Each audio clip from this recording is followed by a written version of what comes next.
যদি আবার ভুল মানুষ আসে, তাহলে আমি আর লেখাপড়া করতে পারবো না রে, আমি সব শেষ হয়ে যাবো। আমরা কি শুধু পিছিয়ে পড়া দেশ হয়ে থাকবো? না, এবার আমরা প্রশ্ন করব। উন্নত দেশের মতো আমাদেরও দেশ উন্নত হবে কিনা, আমাদের স্কুল আন্তর্জাতিক মানের হবে কিনা, আমরা ভাই ভাই হয়ে থাকতে পারবো কিনা। প্রশ্ন করা কি ভুল? না, প্রশ্ন করা অধিকার। এই তারে, তুই চুপ কেন?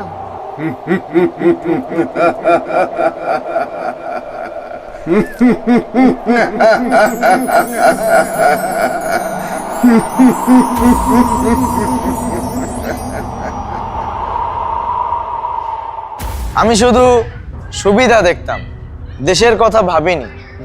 ভুল বুঝলে ঠিক করা যায়। আমি বদলাতে চাই। এটাই সবচেয়ে সুন্দর সিদ্ধান্ত। যখন মানুষ সচেতন হয় তখন ভালো মানুষ সামনে আসে। মিথ্যা লুকাতে পারে না, শিক্ষা শক্তিশালী হয়। তাহলে আমিও পারবো। ইনশাআল্লাহ। মনে রেখো, ভোট কোনো কাগজ নয়, ভোট হলো ভবিষ্যৎ।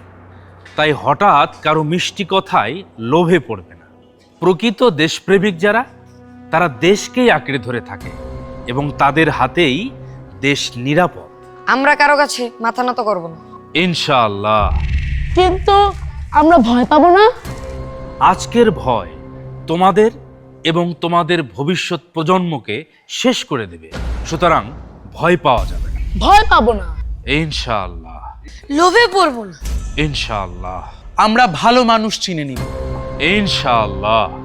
ভালো শিক্ষা চাই, ভালো মানুষ চাই। দেশ গড়তে সৎ, দক্ষ ও দেশপ্রেমিক মানুষকে ভোট দিন। ইনশাআল্লাহ। আল্লাহ তোমাদের সহায় হোক। আল্লাহ হাফেজ।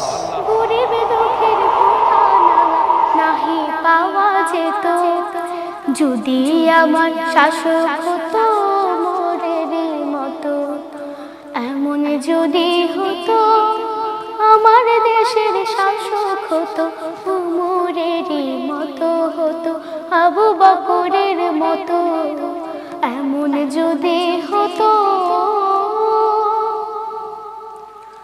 জনগণের খোঁজে খবর নিত রাত